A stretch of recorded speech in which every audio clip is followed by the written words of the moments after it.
नमस्कार मित्रों, सत्य की विजय में आपका स्वागत है। मैं हूं विजय त्रिवेदी। आपका बहुत बहुत शुक्रिया कि आप हमारे वीडियोज को देख रहे हैं और जो नो नॉइस नो एजेंडा की जर्नलिज्म है उसको बढ़ावा दे रहे हैं। शेयर करें और अपने मित्रों परिजनों से भी कह रहे हैं कि आप हमारे वीडियोज देखें, शेयर करें, लाइक करें और इस परिवार को और आगे बढ़ाएं ताकि एक ईमानदार पत्रकारिता की बात थोड़ी सी ज़्यादा दमदार तरीके से आगे बढ़ सके। बिना एजेंडा की बात करते, बिना नॉइस की बात करते हम। प्रोग्राम शुरू करें उससे पहले आपको याद दिलाऊं कि क्या आपने हमारा कल का एक प्रोग्राम सीनियर जर्नलिस्ट आर राजा गोपालन साहब के साथ होता है डेली लीक्स, वो देखा है? डेली लीक्स में बहुत सारे खुलासे राजा गोपालन साहब करते हैं। इस बार का बजट रविवार को क्यों पेश हो रहा है, क्या होगा, वित्त मंत्रियों के तीन वित्त मंत्रियों में क्या फर्क रहा, जेटली साहब, पीयूष गोयल और निर्मला सीतारमन में, और समाजवादी पार्टी का पंचांग। हाँ, बिल्कुल, उन्होंने एक नया पंचांग कैलेंडर तैयार किया है और उस पंचांग के हिसाब से अखिलेश जी क्या करने वाले हैं, इस सब पर भी चर्चा हुई है। कांग्रेस को लेकर भी चर्चा हुई है।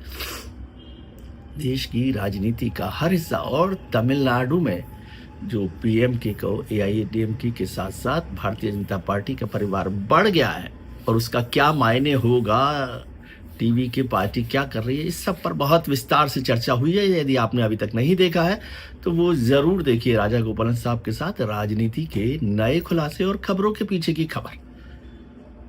अब बात करते हैं आज कांग्रेस के नेतृत्व की। अभी पिछले दिनों से कुछ चर्चा हो रही है। जो माखनलाल फौतेदार रहे थे, कांग्रेस के बड़े नेता थे, राजीव गांधी जी के साथ रहे थे, सोनिया गांधी परिवार के खास लोगों में से, गांधी परिवार के खास लोगों में से माने जाते थे। राजीव गांधी के तो बहुत विश्वस्त निकटतम सहयोगियों में से माने जाते रहे माखनलाल फौतेदार। उन्होंने एक किताब लिखी थी, बहुत पहले किताब लिखी, अभी नहीं, लेकिन उसकी चर्चा हो रही है। माखनलाल फौतेदार की किताब की चर्चा, द चिनार लीव्स, उसकी चर्चा शुरू हो गई है। इसका मायने क्या है, उसमें बहुत सारी बातों का जिक्र फौतेदार साहब ने किया था, लेकिन उसमें एक महत्वपूर्ण बात है जिसकी चर्चा आजकल हो रही है, वो हो रही है प्रियंका गांधी को लेकर। प्रियंका गांधी को लेकर चर्चा क्या हो रही है? माखनलाल फौतेदार ने इस किताब में चिनार लीव्स में लिखा है कि इंदिरा गांधी की जब हत्या हुई थी 31 अक्टूबर 1984 को, उससे 3 दिन पहले उन्होंने एक आखिरी यात्रा की थी कश्मीर से दिल्ली के लिए, और जब वो कश्मीर से लौट रही थी तब उन्होंने माखनलाल फौतेदार को कहा था, ऐसा जिक्र किया गया है, तब उन्होंने इस बात की चर्चा की गई थी कि अगर मैं ना रहूं तो मेरी जगह प्रियंका गांधी जगह ले सकती है हिंदुस्तान की राजनीति में, क्योंकि वो मेरी जैसी लगती हैं और वो उसमें टैलेंट है, उसमें प्रतिभा है, उसमें ताकत है, इस तरह की बात करने की उनको ऐसा लगता था। हालांकि उस समय तो बहुत छोटी रही होंगी, 84 में प्रियंका गांधी, लेकिन इंदिरा गांधी को तब लगता था कि प्रियंका गांधी उनके चेहरे मोहरे और उनके गुणों से प्रभावित हैं और वो आगे बढ़ सकती हैं कांग्रेस की राजनीति को और हिंदुस्तान की राजनीति को आगे ले जा सकती हैं। ये बात थी इंदिरा गांधी की। आज भी इंदिरा गांधी को और प्रियंका गांधी की समानताओं की चर्चाएं कांग्रेस के बहुत सारे मित्र करते रहते। कांग्रेस के जो कार्यकर्ता है वो भी समझते हैं कि प्रियंका गांधी में इंदिरा गांधी की झलक दिखाई देती है और वो भी अपना हाव भाव, हेयर स्टाइल और जो तमाम तरीके की चीजें हैं वो इंदिरा गांधी की तरह से करती हैं। इसके साथ साथ इंदिरा गांधी की तरह से लोगों में मिलना जुलना, लोगों के साथ खुश होना, डांस करना, ये सब काम भी प्रियंका गांधी करती हैं। और जब संसद में उन्होंने जिस तरह से परफॉर्म किया लास्ट सेशन में,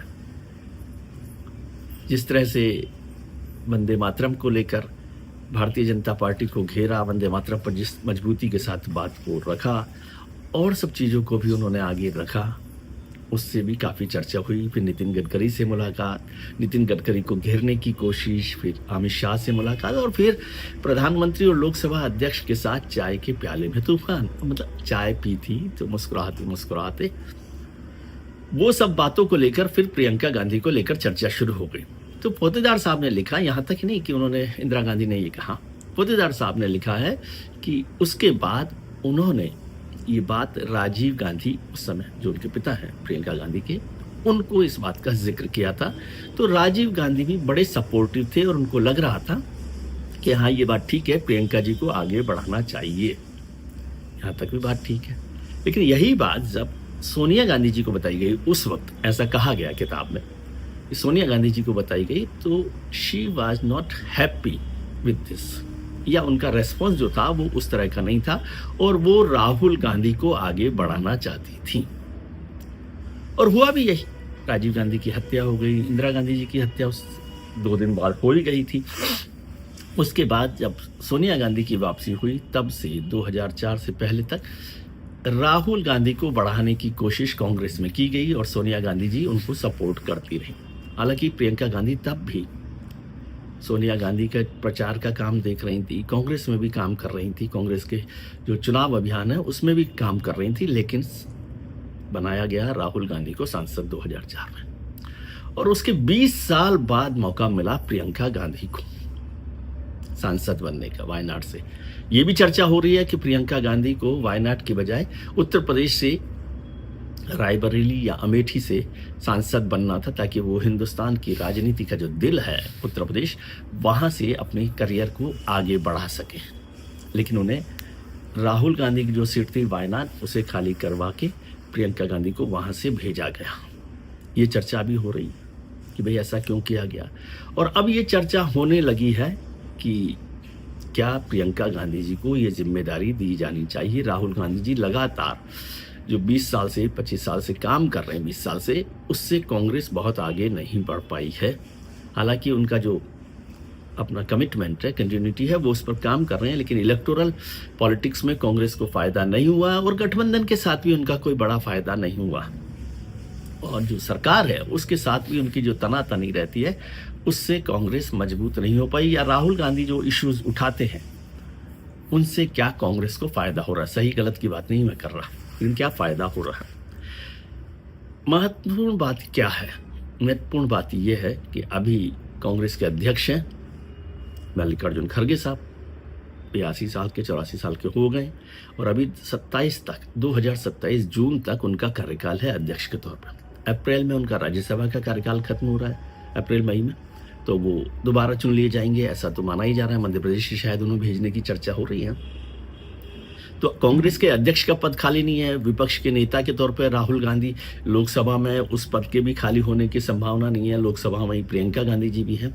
तो क्या किया जाएगा? तो क्या प्रियंका गांधी के लिए कोई नई जिम्मेदारी ढूंढी जा रही है?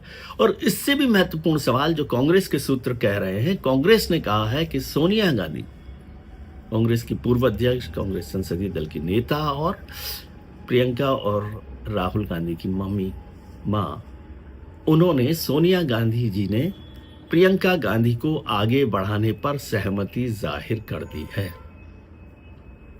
ये बहुत महत्वपूर्ण सवाल है। कांग्रेस के सूत्र कह रहे हैं कि अब सोनिया जी प्रियंका जी को आगे बढ़ाने पर उनकी कोई आपत्ति नहीं है, बल्कि सहमति उन्होंने दे दी है कि अब उनकी भूमिका तलाशी जा रही है।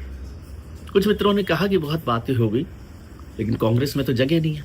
क्या उनको कार्यकारी के अध्यक्ष बनाया जाना चाहिए?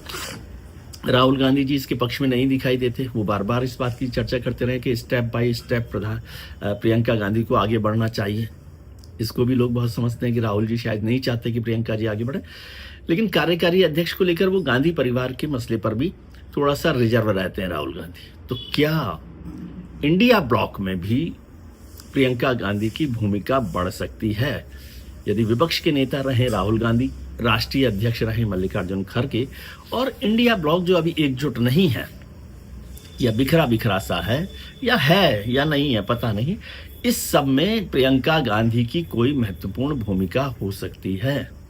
क्योंकि कांग्रेस में, संगठन में सचिन पायलट का नाम भी चल रहा है युवा नेता के तौर पर, उनको कार्यकारी अध्यक्ष बनाने की या कुछ और नई जिम्मेदारी देने की बात चल रही है। वैसे कांग्रेस में 2 गुट टीम के तौर पर माने जाते हैं। राहुल और प्रियंका में तो कोई विवाद नहीं माना जाता, लेकिन वहां 2 टीम बनी हुई है, एक प्रियंका की टीम है और एक राहुल गांधी की टीम है। बहुत सारे लोग तो आजकल जो कांग्रेस के विरोधी लोग हैं, वो तो आजकल राहुल कांग्रेस ही बोलते हैं, लेकिन राहुल जी की एक टीम है जिसमें केसी वेणुगोपाल साहब है। उसमें भी एक बड़ा डेवलपमेंट हुआ कि शशि थरूर साहब की तारीफ कर दी केसी वेणुगोपाल साहब ने तिरुवनंतपुरम।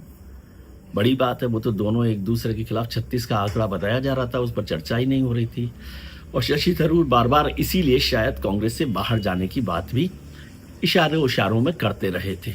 तो क्या प्रियंका गांधी को इंडिया ब्लॉक में कोई नई जिम्मेदारी, नया एक कनेक्ट के तौर पर या इंटरमीडिएट के तौर पर शामिल किया जा सकता है, इसको लेकर अब चर्चा शुरू हो गई है, क्योंकि कहा जा रहा है कांग्रेस में कार्यकारी अध्यक्ष बनाने को लेकर राहुल गांधी अब भी इसके पक्ष में नहीं बताए जाते।